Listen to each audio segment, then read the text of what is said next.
alaikum wa rahmatullahi wa barakatuh. Wa alaykoum Alors, ça va? salam wa rahmatullahi wa barakatuh. Alors Ilyes, aujourd'hui, on s'est connecté, Inch'Allah, pour répondre aux ambiguïtés que les gens propagent sur la permission de fêter le Maolid. Naam. Donc, grossièrement, le Maolid, on pourrait le traduire par l'anniversaire. Ilyes, si tu es d'accord avec ça, Ouais, l'anniversaire, ouais, l'anniversaire. l'anniversaire du prophète sallallahu alayhi wa sallam. Donc, on va essayer de répondre et de contrer ces ambiguïtés qui se propagent euh, comme un virus. Donc, pour ma part, c'est bon, Ilyes, on peut commencer, bismillah. Vas-y, Alors, vas-y. Bismillah, walhamdulillah, wa salatu wa salam wa rasulillah, wa ala alihi wa ashabihi wa man wala. Donc, comme le frère Mahdi, Hafidahullah, il a dit, on va essayer, Inch'Allah, à travers cet audio, on va essayer, Inch'Allah, de répondre aux ambiguïtés les plus fréquentes qu'on entend malheureusement sur les réseaux, sur Internet ou dans nos maisons ou dans nos mosquées concernant le Maoulid. Donc déjà, avant de commencer, parce qu'il y a peut-être des gens qui ne vont pas regarder cette vidéo jusqu'à la fin ou ne vont pas regarder la série de vidéos jusqu'à la fin, une chose est sûre, c'est que le Maoulid est une innovation. Le Maoulid est une innovation. D'accord? C'est une bid'a. D'accord? C'est une innovation religieuse. Et tous les savants, ils sont d'accord pour dire ça, à ma connaissance en tout cas. Wallah alam, en tout cas, je ne connais pas un savant qui dit que ce n'est pas une bid'a. D'accord? Maintenant, la divergence entre les savants, elle peut intervenir sur le fait de savoir si est-ce qu'il y a des bonnes innovations ou des mauvaises innovations. Donc là, c'est une divergence qui existe. Donc certains savants ont dit qu'il y a des bonnes innovations, d'autres ont dit qu'il n'y a pas de bonnes innovations. Mais le Maoulid sont tous d'accord pour dire que c'est une innovation. Donc c'est-à-dire que le prophète sallallahu alayhi wa sallam ne connaissait pas le Maoulid tel qu'on le nomme aujourd'hui. C'est-à-dire quand on parle de Maoulid, on sait de quoi on parle.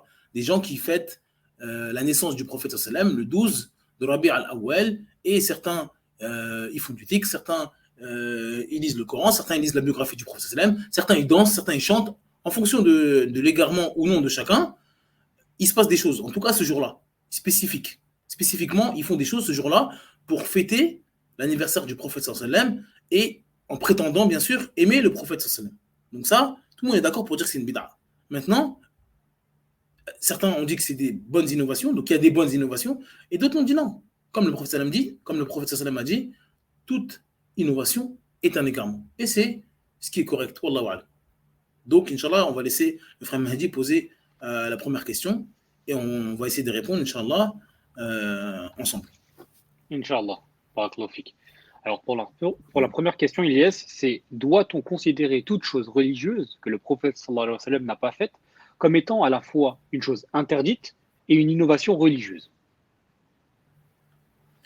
Donc, ça, c'est la première question. Donc, c'est une bonne question. Est-ce que, parce que certains, ils définissent la bid'a en disant le prophète sallallahu alayhi wa sallam ne l'a pas fait, donc c'est une bid'a. Et donc, certains, on comprend ce qu'ils veulent dire par là. On comprend ce qu'ils veulent dire par là. Mais ceux qui veulent rendre le Maoulid permis, ils vont vous sauter dessus. Parce que ce n'est pas une parole qui est précise. Quand on parle de la religion d'Allah, il faut être précis. Chaque mot est précis. Si vous dites une bid'a, c'est ce que le prophète sallam n'a pas fait, il va vous attaquer tout de suite et il va vous ramener des dizaines et des dizaines de hadiths que tous les musulmans disent que c'est une sunna et pourtant le prophète sallam n'a pas fait. Donc il faut être précis. Donc pour être précis, il n'y a pas de secret. Il faut définir les termes. Chaque mot est important. Il faut le définir. Donc, il faut définir ce qu'est une sunna et ce qu'est une bid'a. Et en définissant la sunna et en définissant la bid'a, on va comprendre ce qui est voulu par ce qui est sunna et ce qui est bid'a. Donc, la sunna, le mot sunna dans la langue arabe, c'est une voie, un chemin. D'accord? Et donc, dans la langue arabe, c'est un chemin que quelqu'un a tracé. Donc c'est pour ça, dans le sens de la langue arabe, c'est là le sens où le prophète sallam dit celui qui instaure une bonne voie, une bonne sunna dans l'islam, en sera récompensé. Et aura la récompense de tous ceux qui empruntent cette voie. Donc là, ici, le mot sunna, c'est une voie, c'est un chemin. D'accord? Et beaucoup de gens utilisent ce hadith-là pour dire, ah regarde, le prophète sallam, il a dit, il y a des bonnes sunnas, celui qui met une bonne sunna. Mais bien sûr, le hadith, c'est une preuve contre eux. Comme Cheikh al-Islam Ibn Taymiyyah a dit, quand quelqu'un de la passion vient avec un argument, si tu médites bien sur cet argument-là, tu vas voir que la preuve, elle est contre eux. Quand on regarde tout le hadith, quand on regarde l'histoire du hadith, quand on regarde pourquoi le prophète sallam a dit ça, on comprend tout de suite ce qui est voulu ici par sunna. C'est-à-dire qu'il y a des gens qui sont venus dans la mosquée du prophète sallam, ils étaient pauvres, ils n'avaient pas d'argent, ils étaient habillés comme des pauvres. Le prophète il était triste. Donc Bilal a fait l'appel à la prière. Le prophète sallam a prié et ensuite il a fait une khutbah, il a parlé. Et il a incité les gens à faire des aumônes. Bien sûr pour ces gens-là, parce qu'ils étaient pauvres. Donc là, ici, il y a l'incitation à faire des sadaqat, à faire des aumônes. Et donc ça fait partie de l'islam. C'est pas une bid'a. D'accord? Le prophète, il a incité les gens à faire une aumône. Et il y a un homme qui s'est levé et il a fait une aumône. Et quand il s'est levé et qu'il a vu que le prophète était satisfait de ça, les gens ils sont se levés et ils ont tous suivi cet homme-là. Et là, le prophète il a dit ça. Donc il a instauré une bonne sunna. Mais est-ce qu'il a instauré une sunna, il a ramené quelque chose qui n'existait pas dans l'islam? Non. C'est-à-dire qu'il a pris un chemin et les gens ont suivi. Mais ce chemin-là, c'est l'islam qui a dit que c'est une bonne chose. C'est pas ta tête qui dit que c'est une bonne chose. D'accord? Si moi, dans ma mosquée, il n'y a personne qui apprend le Coran et que moi, je commence à venir voir les gens en disant « Tu veux que je t'apprenne le Coran ?» Allez, on commence. Après, il y en a un deuxième, un troisième, un quatrième. Et maintenant, par ma cause, toute la mosquée se met à apprendre le Coran entre le Maghrib et l'Aïcha ou après l'Aïcha. Bah là, j'ai instauré une bonne sunna. Mais est-ce que c'est moi qui ai inventé l'apprentissage du Coran? Non, c'est pas moi. Donc c'est ça qui est voulu par ce hadith-là. Quand vous mettez une bonne chose, c'est-à-dire une chose qui existe dans l'islam, et que vous la faites connaître aux gens, ou vous l'instaurez dans le quotidien des gens, vous rentrez dans ce hadith-là. Vous avez toute la récompense, sans que ces gens-là, ils perdent en récompense également. Donc ça qui est voulu. Donc c'est ça une sunna dans la langue arabe, c'est-à-dire un chemin tracé par quelqu'un. Et dans la terminologie islamique, le mot sunna, il a plein de définitions. En fonction de qui prononce ce terme-là, il peut avoir un sens différent. D'accord? Donc je vous invite déjà à revenir à la vidéo dans le dictionnaire des musulmans sur le mot sunna. J'aurai plus de détails là-dessus. Mais pour abréger, il y a la définition des savants du hadith. D'accord? Et les savants du hadith disent que la sunna, c'est tout ce qui est rapporté du prophète Mohammed sallallahu alayhi wa sallam, comme parole, comme acte, comme approbation, comme description physique, comportementale ou de sa biographie. Que cela soit avant qu'il devienne prophète ou après. Donc tout ce qui a un lien avec le prophète Mohammed sallallahu alayhi wa sallam, pour les savants de la sunna, c'est ça qui est la sunna. C'est pour ça que vous allez voir dans des livres de hadith, tout ce qui a un rapport avec le prophète sallam, comment il s'habillait, quand il était petit, alors qu'il n'était même pas prophète. Il était petit, il était là, c'est rapporté qu'il a fait ça avant la prophétie, etc. Il s'habillait comme ça, il marchait comme ça. Tout ce qui a un lien avec le prophète Mohammed sallallahu alayhi wa sallam, pour les savants de la sunna, c'est ça la sunna. Alors que les savants des fondements de la jurisprudence, ils ont une autre définition. Pour eux, c'est tout ce qui est rapporté du prophète Mohammed sallallahu alayhi wa sallam comme parole, comme acte ou approbation. Donc là, c'est plus précis. C'est tout ce qui a un lien avec le prophète sallallahu alayhi wa sallam comme parole, comme acte ou approbation. Donc là, on n'est plus dans la description physique, etc. Pourquoi? Parce que ces savants-là, ils recherchent par la sunna des sentences religieuses. D'accord? Qu'est-ce qui est obligatoire? Qu'est-ce qui est préférable? Qu'est-ce qui est détestable? Donc forcément, quand on va ramener une parole où le prophète sallallahu alayhi wa sallam, quand il était petit, il faisait ça. Quand il était avant la révélation, il était comme ça, il faisait ça, ou il s'habillait avec tel vêtement de telle couleur.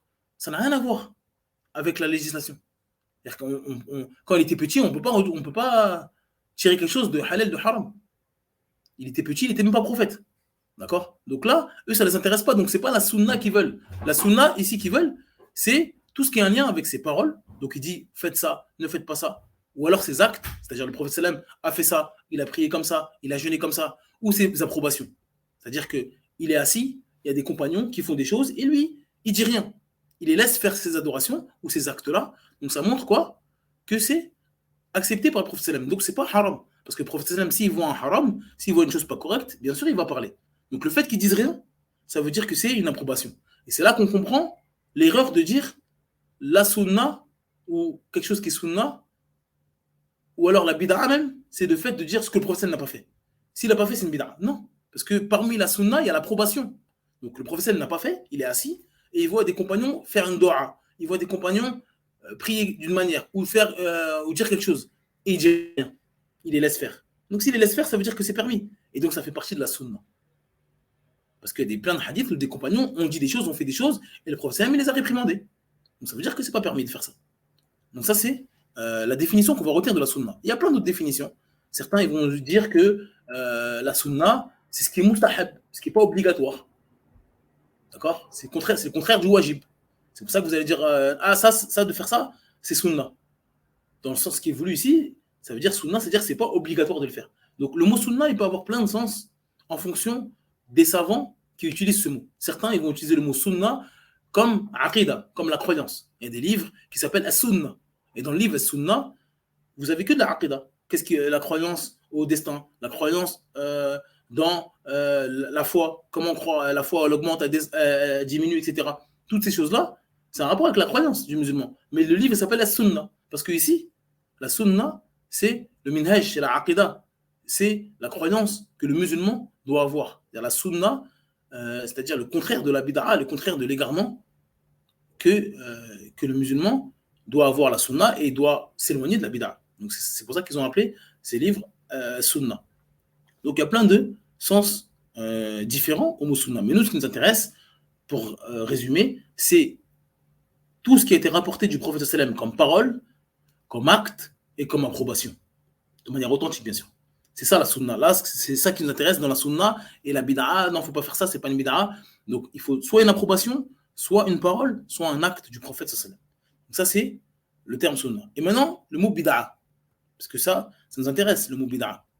Donc, le mot bid'a dans la langue arabe, c'est le fait de commencer une chose ou fabriquer une chose sans précédent. Donc, soit on a commencé à faire une chose qu'on n'avait pas l'habitude de faire, mais cette chose-là existe. Donc, moi, je fais quelque chose qui existe, que les gens font, mais moi, je la commence moi-même, parce que je ne le faisais pas avant. Ou alors, c'est le fait de fabriquer une chose qui n'existait pas avant. Donc, ça, c'est le mot bid'a dans la langue arabe. Et dans la terminologie islamique, l'innovation, la bid'a, l'innovation dans la religion, c'est toute chose qui n'a pas été légiférée par Allah Azza wa Jal lui-même ou par le biais de son messager. Donc Allah Azza wa Jal, il n'a pas ordonné, il n'a pas demandé de faire cette chose-là de manière formelle et ni informelle. Soit c'est formel, soit c'est informel. Il n'a pas demandé de faire ça. Et cette chose-là, elle est ni obligatoire, ni préférable. C'est haram au contraire. C'est quelque chose de haram. Donc ce qui est voulu par bid'a ici, c'est ce qui a été inventé. Il n'a aucune origine dans la législation. Donc si une chose est inventée, si une chose est inventée et qu'elle a une origine dans l'islam, c'est pas une bid'a. C'est-à-dire qu'elle existe. Nous, on fait une adoration, elle existe. La lecture du Coran. D'accord? Lire le Coran. Maintenant, ça existe, ça fait partie de l'islam. Mais maintenant, si je ne lis pas mon Coran dans un livre, mais je le lis avec mon téléphone. On ne dit pas, tu lis le Coran avec ton téléphone, c'est une bid'a. Non. Lire le Coran, ça existe. Que ce soit sur une feuille, dans un livre, dans mon téléphone, lire le Coran, c'est quelque chose qui existe. Et donc là, ça ne rentre pas dans la bid'a. Ça. D'accord? Donc c'est une chose qui n'a pas de précédent et qui n'a pas été demandée par Allah Azza wa Jal ou par le messager d'Allah sallallahu alayhi wa sallam. Donc c'est une voie inventée. C'est une voie totalement inventée. Et l'innovation, elle a plusieurs catégories. Soit c'est une innovation pure, soit c'est une innovation ajoutée. Donc l'innovation pure, c'est une innovation qui n'a aucune origine dans la législation. Aucune origine dans la législation. Ni dans le Coran, ni dans la Sunna, ni par le consensus, ni par l'analogie, rien. C'est une chose qui a été créée de toutes pièces. Et parmi ces choses-là, le Maoulid. Et le Maoulid, il n'y a personne, vous n'allez jamais trouver quelqu'un qui vous dit dans le Coran, dans la Sunna, dans les compagnons, parmi les consensus des compagnons, le 12 de Rabi' al-Awwal, il faut fêter l'anniversaire du prophète. Il n'y a personne qui va vous ramener ça. C'est-à-dire qu'on parle bien, quand on dit Maoulid, il ne faut pas venir avec des choses qui disent mais regardez, il y a un texte et ça c'est le Maoulid. Non, parce qu'il n'y a aucune personne qui fait le Maoulid comme dans les textes. Là, on parle du Maoulid qui est connu aujourd'hui. Il ne faut pas jouer avec les mots. Il y a beaucoup de gens qui jouent avec les mots.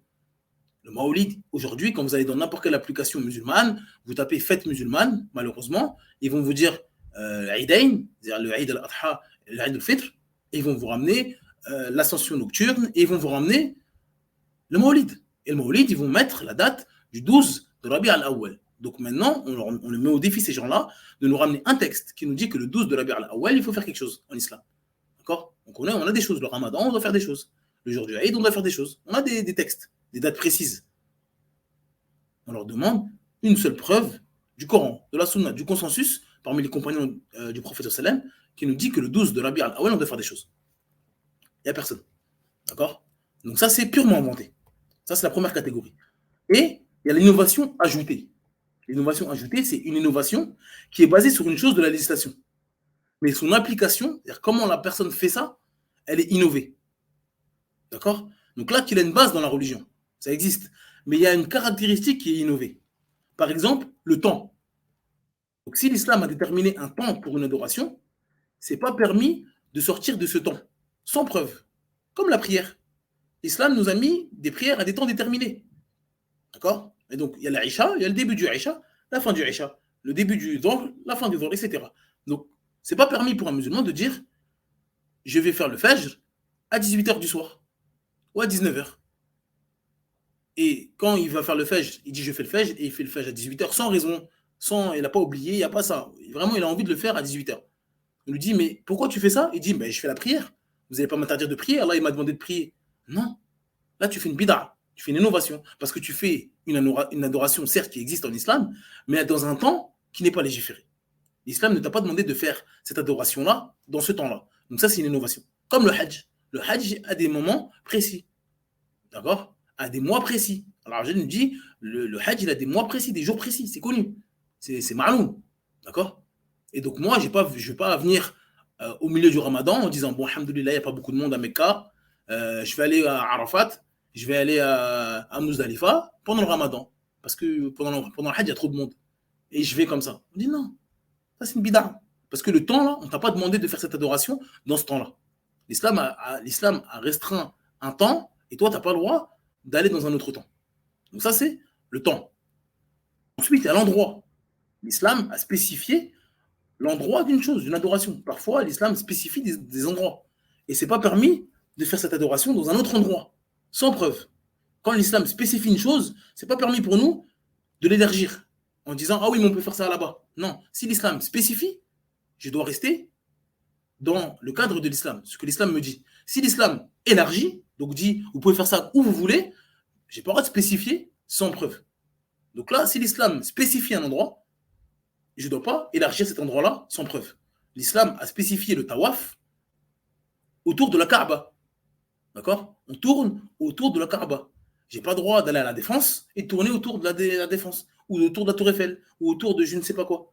En disant oui, mais à la Mecque, il y a trop de monde, je n'ai pas l'argent pour aller à la Mecque.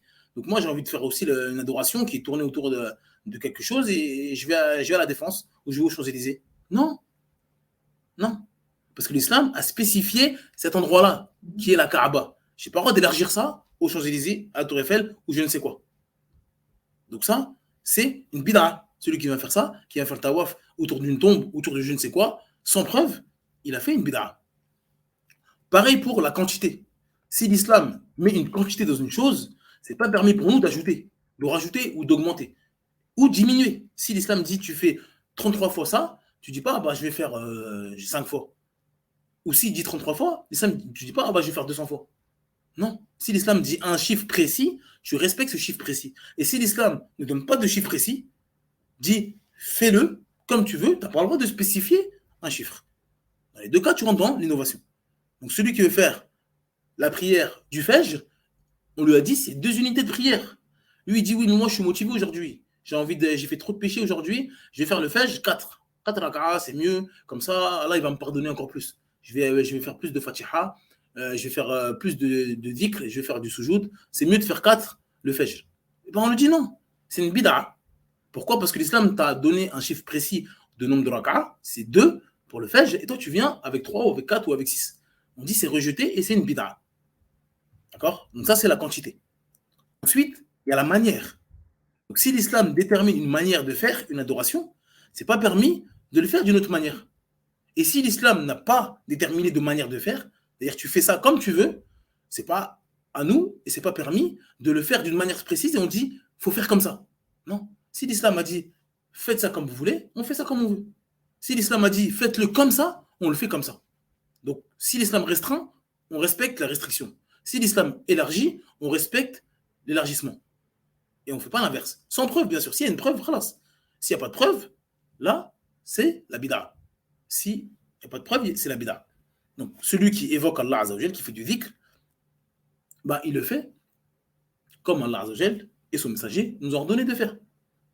Donc, le dhikr, c'était connu que le prophète sallam, il faisait son dhikr, soit de manière à être entendu, parce qu'il y a plein de hadiths qui montrent que des compagnons ont entendu le prophète sallam dire ça, donc il disait d'une voix qui nous permet d'entendre, donc il dit Subhanallah, Alhamdulillah, Allahu Akbar.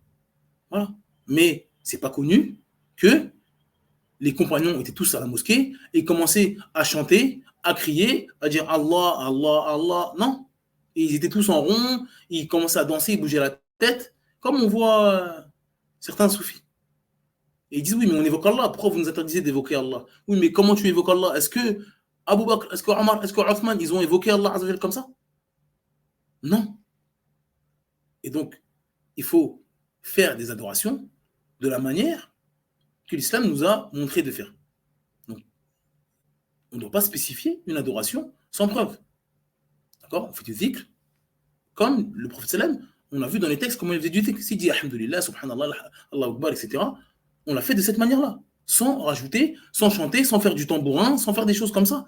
Qui vous a dit de ramener des instruments, de commencer à chanter en rythme, à danser, à faire des pas? Personne ne vous a demandé de faire ça. Vous n'êtes pas mieux que les compagnons du prophète sallam. Vous dites qu'il n'est pas mieux qu'eux. Donc ça, c'est la manière qui est importante. Donc, c'est pour ça qu'il faut respecter toutes ces choses-là. Et donc, c'est là qu'on voit que la bid'a, c'est quelque chose de complexe.